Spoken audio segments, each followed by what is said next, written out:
بسم اللہ الرحمن الرحیم۔ قرآن مجید کی بعض صورتیں ایسی ہیں جو کسی شخصیات کے نام پر ہیں، جیسے مثال کے طور پر کل جو صورت تھی سورہ یونس، اور آج جو صورت کا خلاصہ ہے سورہ ہود، یہ بھی کسی نبی کے نام پر ہے۔ اس کے بعد سورہ یوسف حضرت یوسف کے نام پر ہے۔ قرآن مجید کے اندر کل ایسی 9 صورتیں ہیں جو مخصوص شخصیات کے نام کے اوپر ہیں۔ یہ سورت ہود اس حوالے سے بہت اہم ہے کہ ترمذی اور مستدرک حاکم کی حدیث ہے کہ حضرت ابو بکر صدیق رضی اللہ عنہ نے آپ صلی اللہ علیہ وسلم کی داڑھی مبارک کے اندر کچھ بال سفید دیکھے۔ آپ صلی اللہ علیہ وسلم کی سر مبارک اور داڑھی مبارک کے اندر حدیث شریف کے مطابق کل 20 بال سفید تھے۔ حضور کا جب انتقال ہوا تو حضور کی عمر 63 سال تھی، اور حضور کے جو داڑھی مبارک کے اندر حضرت انس فرماتے ہیں کہ 20 کے قریب بال سفید تھے، اور سر مبارک کے اندر تقریباً حصہ کالا تھا۔ حضور کو کبھی خضاب لگانے کی، رنگ لگانے کی ضرورت نہیں پڑی۔ کنپٹی کے کوئی حصہ ہے وہاں پر کچھ سفیدی تھی۔ داڑھی مبارک میں کچھ بال جب سفید ہونے لگے تو حضرت ابو بکر صدیق رضی اللہ عنہ نے حضور سے کہا، حضور میں یہ دیکھ رہا ہوں کہ آپ کی داڑھی مبارک میں کچھ سفیدی آ گئی ہے۔ تو حضور صلی اللہ علیہ وسلم نے فرمایا، شیبتنی سورۃ ہود و اخواتھا، کہ مجھے سورہ ہود اور اس کی جیسی اور صورتوں نے مجھے بوڑھا کر دیا ہے، یعنی ان صورتوں کے اترنے کے بعد میرے بڑھاپے کے اندر غلبہ آ گیا ہے۔ اس کے اندر جو مضامین ہیں، در حقیقت جو پچھلی قومیں ہیں ان قوموں پر انبیاء نے کس طریقے سے محنت کی اور کس طریقے سے دعوت دی، کس طریقے سے اللہ کی طرف بلایا، نہ ماننے والوں کو کس طریقے سے شکست فاش ہوئی، کس طرح قوموں پر عذاب نازل ہوا، اس بارے میں ذکر ہے۔ سورہ ہود کی ابتدا اللہ تعالیٰ اس طرح فرما رہے ہیں، الف لام را، اس کے معنی اللہ کو معلوم ہے۔ کتاب احکمت آیات، یہ وہ کتاب ہے کہ جس کی آیتیں انتہائی دلائل اور براہین کے ساتھ کھول کر واضح کر دی گئی ہیں، اور یہ آیتیں اللہ جل شانہ کی طرف سے اتری ہیں۔ آیت نمبر 6 کے اندر اللہ تعالیٰ نے اس بات کا تذکرہ فرمایا کہ وَمَا مِن دَابَّةٍ فِي الْأَرْضِ إِلَّا عَلَى اللَّهِ رِزْقُهَا، اس زمین پر جتنی بھی مخلوقات ہیں، دابہ اس کو کہتے ہیں اس مخلوق کو جو زمین پر چلتی ہے، یعنی زمینی جتنی بھی مخلوق ہے، اس کے اندر پرندے چرند سب آ گئے، کیونکہ چرند پرند کے بھی جو گھونسلے اور آشیانے ہوتے ہیں وہ درختوں پر ہوتے ہیں اور درخت زمین پر ہوتے ہیں۔ اسی طریقے سے سمندری مخلوقات بھی اس دابہ کے اندر آ گئیں کہ جتنے بھی اس زمین پر مخلوقات ہیں اللہ تعالیٰ نے ان کے رزق کی ذمہ داری لے رکھی ہے۔ وَيَعْلَمُ مُسْتَقَرَّهَا وَمُسْتَوْدَعَهَا، اور اللہ تعالیٰ اس جگہ کو بھی جانتا ہے جہاں پر وہ انسان ہمیشہ کے لیے رہے گا، اور اس جگہ کو بھی جہاں اس کو مختصر رہنا ہے۔ مفسرین فرماتے ہیں کہ جہاں ہمیشہ رہنا ہے، جہاں ہمیشہ سے رہنا ہے، اور جہاں تھوڑا رہے گا، اس سے مراد دنیا اور آخرت ہے۔ یعنی کوئی بعض مفسرین کے نزدیک قبر مراد ہے کہ قبر کے اندر تھوڑی دیر کے لیے جائے گا اور بعد میں ہمیشہ کے لیے جائے گا۔ بعض مفسرین فرماتے ہیں مستقر سے مراد ماں کا رحم ہے، اور مستودع سے مراد باپ کی پیٹھ ہے جس کے اندر وہ تھوڑی مدت کے اندر رہتا ہے۔ آگے اللہ فرما رہے ہیں وَهُوَ الَّذِي خَلَقَ السَّمَاوَاتِ وَالْأَرْضَ فِي سِتَّةِ أَيَّامٍ، اللہ وہ ذات ہے جس نے آسمانوں اور زمین کو 6 دن کے اندر بنایا۔ جب اللہ نے آسمان اور زمین بنائے اس وقت تک سورج چاند بنے ہوئے نہیں تھے، تو کیسے پتہ لگا کہ 6 دن کے اندر بنے؟ حالانکہ دن تو اس وقت تک بنے ہی نہیں تھے، دن تو بنتے ہی سورج اور چاند سے ہیں، تو اس وقت تو سورج چاند تھے نہیں، تو دن کے اندر اللہ نے کیسے بنایا؟ تو مفسرین نے فرمایا کہ اس کا مطلب یہ ہے کہ جو دنوں جتنا وقت ہوتا ہے اتنے دورانیے اور وقت کے اندر اللہ تعالیٰ نے آسمان اور زمین کو بنایا۔ اور بعض مفسرین فرماتے ہیں کہ اس سے مراد یہ ہے کہ ایک تو وہ دن ہے جو ہمارے دنیا کے دن ہیں، ایک دن وہ ہے جو عالم بالا کے، یعنی جو اوپر کے آسمانوں کے جو دن ہیں ان کے مطابق 6 دنوں میں بنائے۔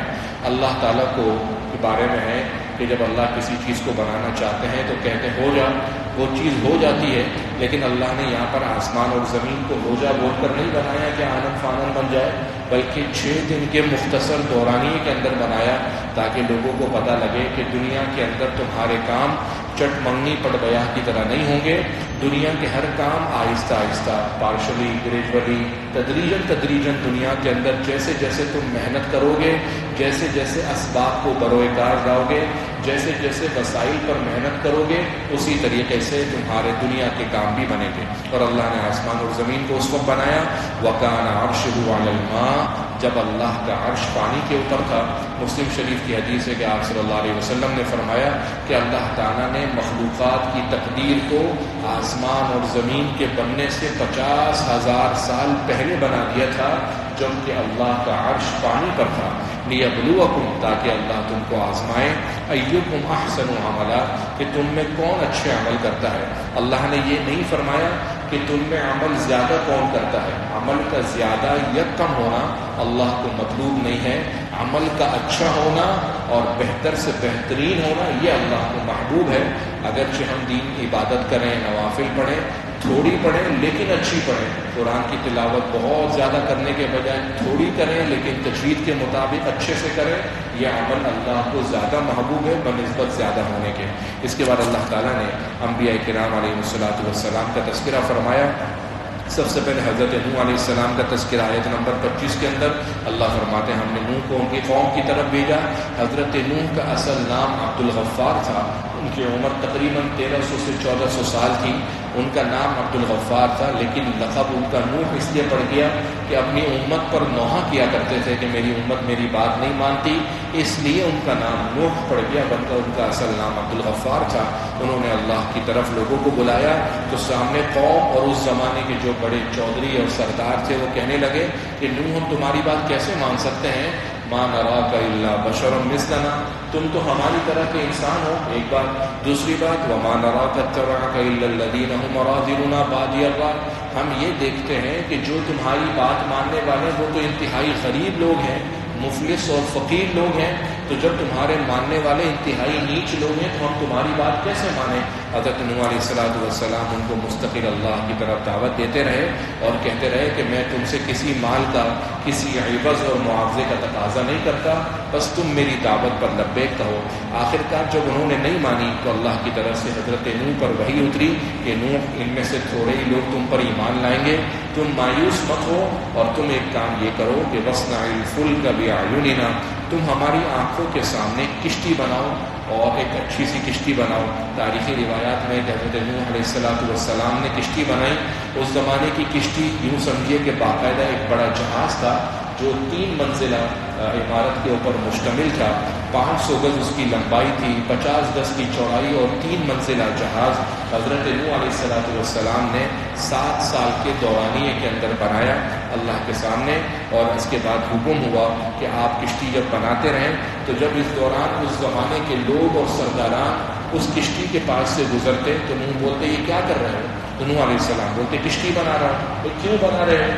یہ پانی پر تیرے گی۔ تو بولتے رہے پانی کدھر ہے؟ پانی تو نہیں ہے۔ تو حضرت نوح علیہ السلام کا جب وہ مذاق اڑاتے تو حضرت نوح علیہ السلام نے ان سے کہا ان تسخروا منا فإنا نسخر منکم کما تسخرون، اگر تم آج ہمارا مذاق اڑا رہے ہو تو کل پھر ہم تمہارا مذاق اڑائیں گے۔ جب اللہ کا حکم آیا تو زمین کا ایک نشیبی علاقہ تھا، وہاں سے پانی نکلنا شروع ہوا۔ اللہ تعالیٰ نے حضرت نوح کو حکم دیا کہ نوح اس وقت جو سیلاب آ رہا ہے یہ پوری زمین کو گھیر لے گا، تم کشتی کے اندر لوگوں کو لے کر سوار ہو جاؤ۔ وہ لوگ جو تم پر ایمان لائے جس کی تعداد مفسرین نے 80 لکھی ہے، یعنی 950 سال تبلیغ کی دعوت کے نتیجے میں 80 لوگ ایمان لائے، جس کے اندر 3 ان کے اپنے بیٹے حام، سام اور یافس جو ان کے 3 بیٹے، اور ان 3 بیٹوں کی بیویاں بھی تھیں۔ ایک بیٹا کنعان حضرت نوح علیہ السلام پر ایمان نہیں لایا۔ 80 افراد پر مشتمل اس ایمان والوں کو لے کر حضرت نوح علیہ السلام کو حکم ہوا کہ آپ کشتی میں چلے جائیے اور اپنے ساتھ مخلوقات کے جوڑوں کو جیسے بیل، گدھا، گائیں جو ایمان والوں کی ضرورت کے ہوتے ہیں وہ بھی لے جائیے۔ اس کے بعد اللہ تعالیٰ نے پہاڑوں بارش کو حکم دیا کہ برس جائے، آسمان کو حکم دیا کہ برس جائے، پانی کو حکم دیا اپنا پانی اگلنا شروع کر دے، پوری روئے زمین پر سیلاب آ گیا۔ حضرت نوح علیہ السلام کو حکم ہوا ارکبوا فیہا بسم اللہ مجریہا ومرساہا، اے نوح اس کشتی میں سوار ہو جاؤ، اللہ کا نام لے کر کشتی چلے گی اور اللہ کا نام لے ہی کر ٹھہرے گی۔ اور یہ کشتی موجوں پر چلنے لگی۔ بعض روایات کے مطابق کہ 1 سال تک طوفان رہا اور اس 1 سال تک طوفان کے اوپر یہ کشتی چلتی رہے۔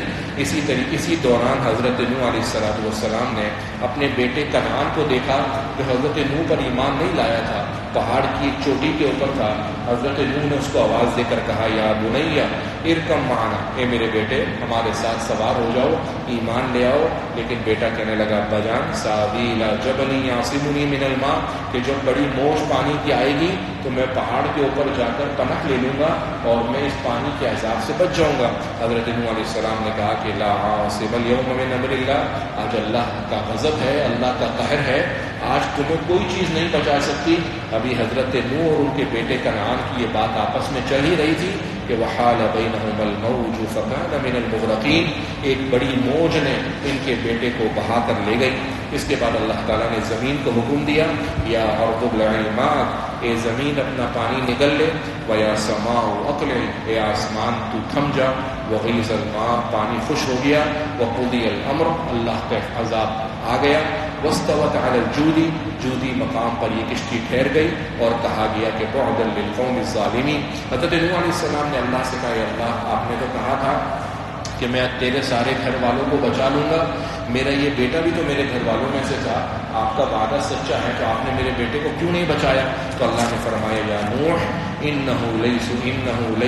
اہلک انہ عمل غیر صالح، یہ نوح اب بظاہر تو تمہارا بیٹا تھا لیکن در حقیقت چونکہ اس کے عمل صحیح نہیں تھے تو یہ تمہارے گھر والوں میں سے نہیں تھا۔ اس کے بعد حضرت نوح علیہ السلام کو کشتی سے اترنے کا حکم دیا گیا۔ دوسرا واقعہ اس کے اندر حضرت ہود علیہ السلام کا ہے، یہ بھی نبی بنا کر قوم عاد کی طرف بھیجے گئے، ان کو بھی یہی پیغام دیا گیا یا قوم اعبدوا اللہ، اے میری قوم اللہ کی عبادت کرو، اس کے سوا تمہارا کوئی معبود نہیں۔ لیکن قوم کہنے لگی کہ بھئی ہم تو بڑے طاقتور ہیں، من اشد منا قوہ، ہم سے بڑا قوت والا طاقت والا کون ہے؟ پھر اللہ کا عذاب اس قوم کے اوپر بھی آیا۔ اس کے بعد اللہ تعالیٰ نے قوم سمود کا ذکر کیا کہ اس طرف بھی ان کے بھائی حضرت صالح کو بھیجا، انہوں نے بھی اللہ کا پیغام ان کو بتایا، لیکن جب انہوں نے نہیں مانا تو معجزے کا تقاضا کیا کہ بھئی ہمیں ایک اونٹنی پہاڑ کے اندر سے نکال کر دکھاؤ۔ حضرت نوح نے کہا کہ اگر میں نے یہ معجزہ اللہ سے مانگا اور اللہ نے پورا کر دیا، پھر بھی اگر تم مجھ پر ایمان نہیں لائے تو اللہ کا عذاب تم پر آ جائے گا۔ انہوں نے کہا ٹھیک ہے۔ عین پہاڑ کے درمیان سے اللہ کی طرف سے ایک اونٹنی پیدا ہو کر نکلی، لیکن ان بغیرتوں نے اللہ کے اس معجزے کو، اللہ کی بھیجی بھی اونٹنی کی ٹانگیں کاٹ ڈالی۔ پھر ان پر بھی اللہ کا عذاب اس طریقے سے آیا کہ سب سے پہلے ان کو زلزلے سے مار کر ہلاک کر دیا گیا، اور پھر حضرت جبرائیل علیہ السلام نے ایک زوردار چیخ ان لوگوں کو ماری جس سے ان کے کانوں کے پردے پھٹ گئے۔ اتنی ہیبت ناک چیخ سن کر فاصبحوا فی دیارہم جاثمین، یہ ہٹے کٹے طاقتور اور ٹیکنالوجی کے باوجود یہ لوگ اپنے گھروں کے اندر اوندھے منہ ہو کر گر پڑے۔ اللہ فرماتے ہیں الا ان ثمود کفروا ربہم، یہ سب اس لیے کہ قوم ثمود نے اللہ کی بات نہیں مانی تو اللہ نے ان پر بھی اپنا عذاب نازل کیا۔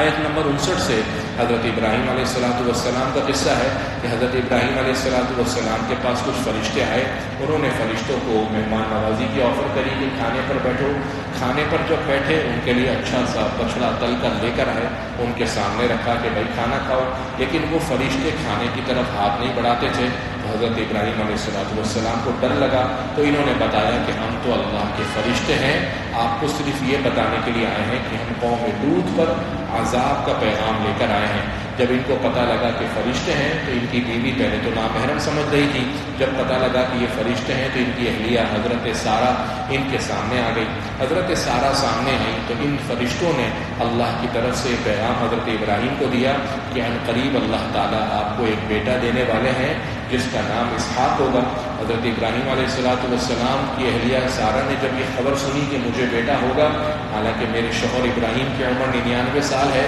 اور میں تو بانجھ ہوں، تو ہنسنے لگی اور ہنس کر تعجب سے کہنے لگی میرے یہاں بیٹا کیسے ہو سکتا ہے، میرا شوہر تو انتہائی بوڑھا ہے اور میں بالکل بانجھ ہوں۔ تو فرشتوں نے کہا، جن فرشتوں کے نام حضرت جبرائیل، میکائیل، اسرافیل تھے، ان فرشتوں نے کہا سارہ آپ اللہ کے حکم سے تعجب کر رہی ہیں، آپ کے خاندان میں تو نبوت ہے، اللہ کی رحمتیں ہیں، اللہ کی برکتیں ہیں، آپ کو یہ تعجب کیسے ہو سکتا ہے؟ بہرحال اس خوشخبری کے بعد قوم لوط کے اوپر ان فرشتوں نے عذاب لے کر آئے، اور یہ عذاب کیا تھا؟ اللہ فرماتے ہیں جعلنا عالیہا سافلہا، کہ کہ حضرت جبرائیل علیہ السلام نے اس پوری قوم کو اپنے پروں کے اوپر اٹھایا، اور روایات کے اندر ہے کہ اس طرح اٹھایا کہ جتنے لوگ اس قوم کے اندر تھے وہ اپنی جگہ سے ہلے بھی نہیں، اور مٹکے کے اندر جو پانی رکھا ہوا تھا وہ پانی گرا بھی نہیں، اور اس قوم کو پوری حضرت جبرائیل اپنے پروں پر اٹھا کر آسمان کی طرف لے کر گئے۔ اللہ فرماتے ہیں جعلنا عالیہا سافلہا،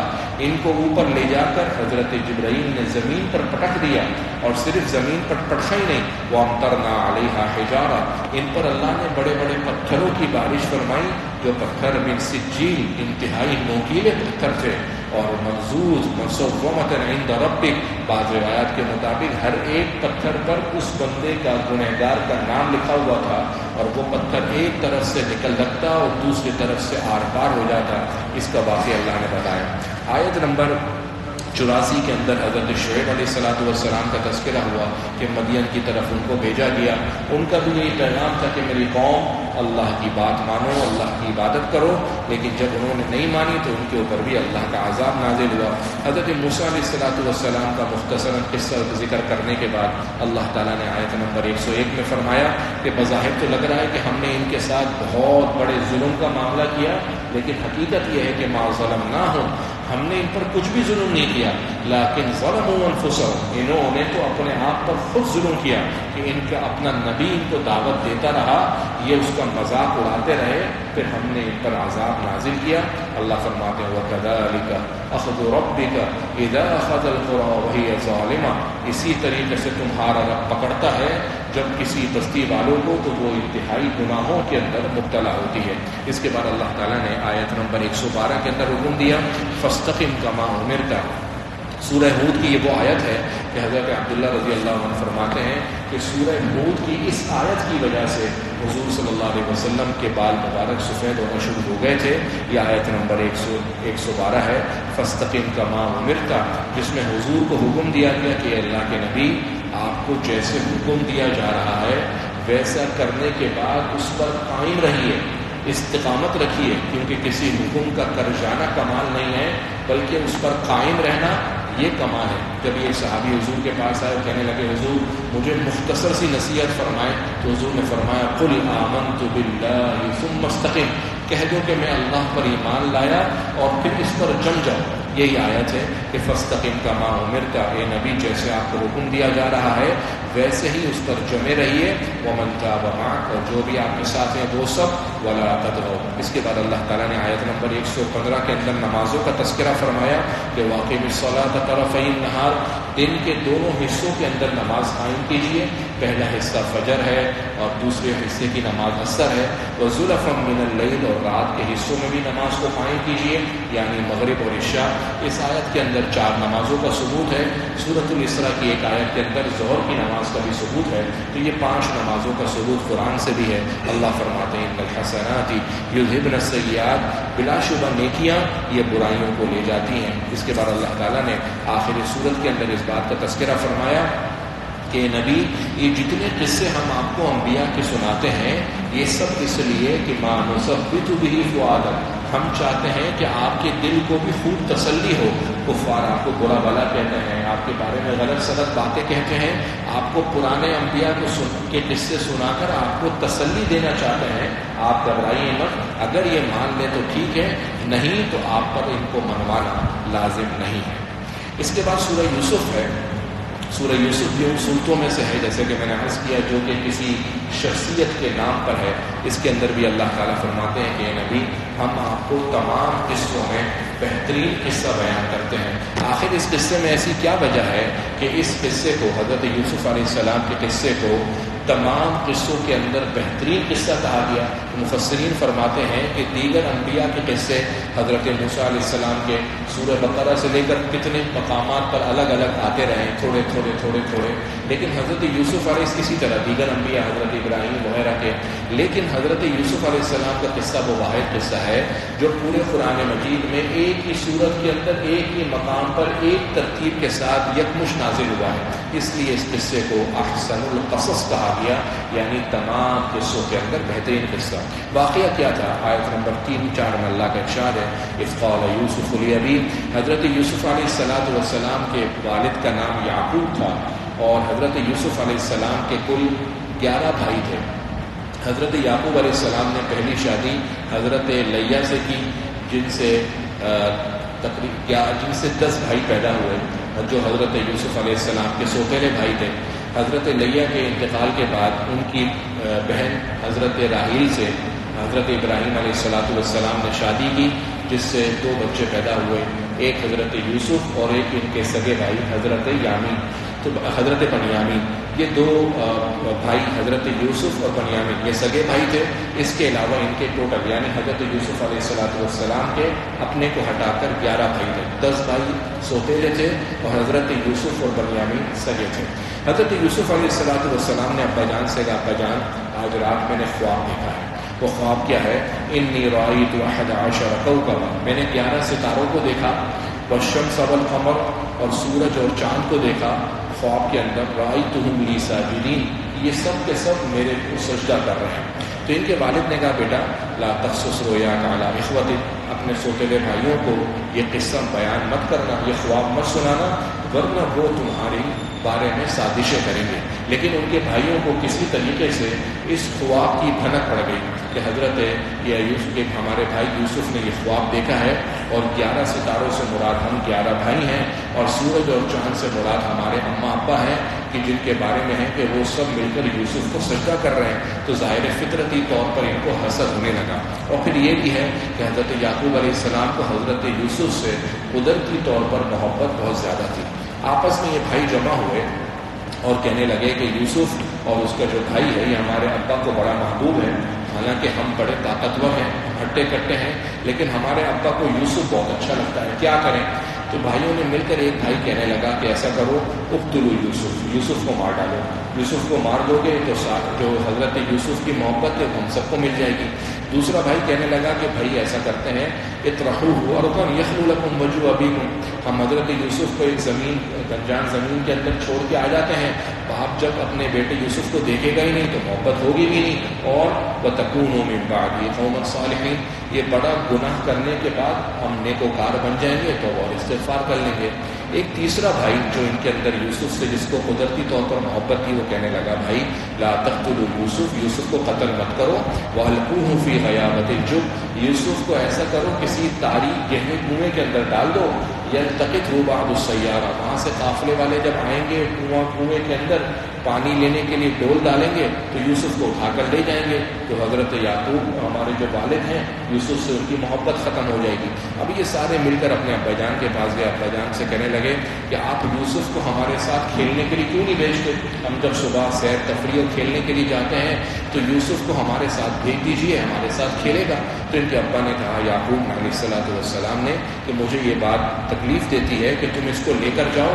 اور اس کی عمر چھوٹی ہے تو کہیں اس کو کوئی بھیڑیا اچک نہ لے اور تم کو پتہ ہی نہ لگے۔ تو یہ سارے بھائی کہنے لگے، ابا جان ہم اتنے طاقتور ہیں، ہمارے سامنے بھیڑیا آئے اور ہمارے ہی بھائی کو کھا جائے تو ہم اس سے بڑے، ہم تو بڑے گھاٹے کے اندر ہوں گے۔ بہرحال انہوں نے اپنے ابا جان کو راضی کیا اور لے جا کر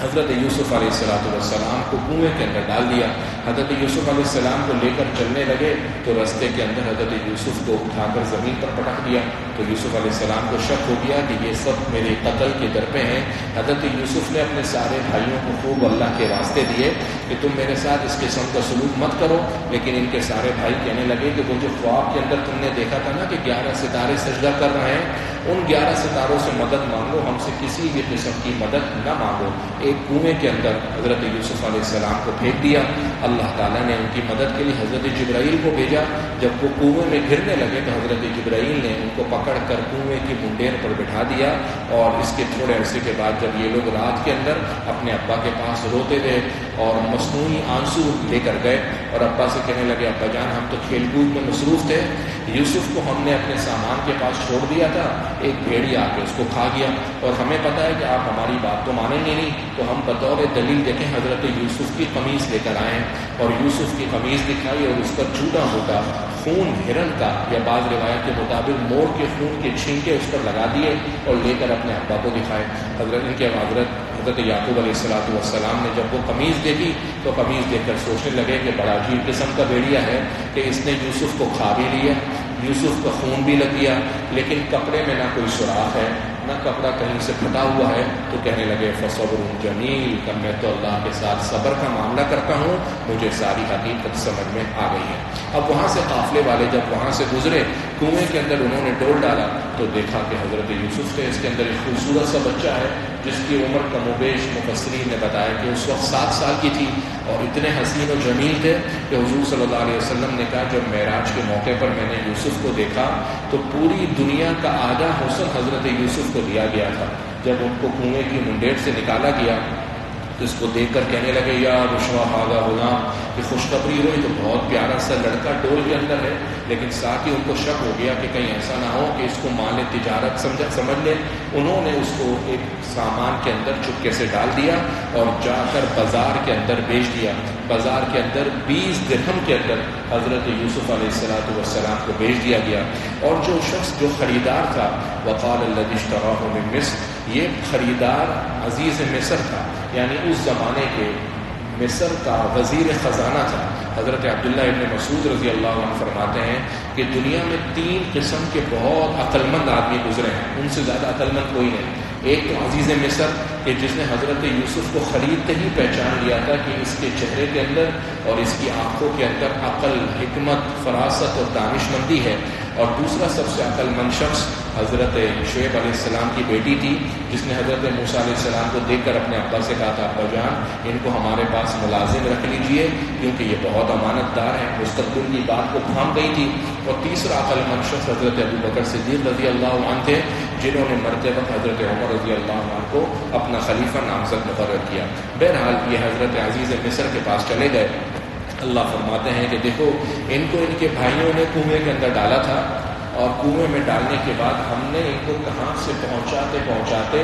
عزیز مصر کے گھر کے اندر ڈال دیا۔ آگے اللہ فرماتے واللہ غالب علی امری، کہ لوگ تو الگ الگ معاملات کرنا چاہ رہے تھے، ان کے بھائی ان کے ساتھ کیا کچھ کرنا چاہ رہے تھے، لیکن اللہ جب اپنے کام کرنے پر آتا ہے تو اپنی تدبیریں ایسے لوگوں کے اوپر غالب کر کے رہتا ہے۔ وَلَٰكِنَّ أَكْثَرَ النَّاسِ لَا يَعْلَمُونَ، لیکن اکثر لوگ اللہ کی اس حکمتوں کو سمجھتے نہیں ہیں کہ وقتی طور پر انسان پر آزمائش آتی ہے، تکلیف آتی ہے، وہ جزا فضا کرنے لگتا ہے، بابیلہ کرنے لگتا ہے۔ حضرت یوسف کو ہی دیکھیے کہ 7 سال کی عمر سے کس طرح تکلیف کے اندر رہے، لیکن آخرکار اللہ نے کہاں سے کہاں پہنچا دیا۔ آیت نمبر 22 سے اللہ تعالیٰ نے حضرت یوسف علیہ السلام کی مزید نبوت کا اور دوسرے معاملات کا تذکرہ کیا، جس کو انشاءاللہ کل بیان کیا جائے گا۔ اللہ تعالیٰ مجھے اور آپ کو عمل کرنے کی توفیق نصیب فرمائے۔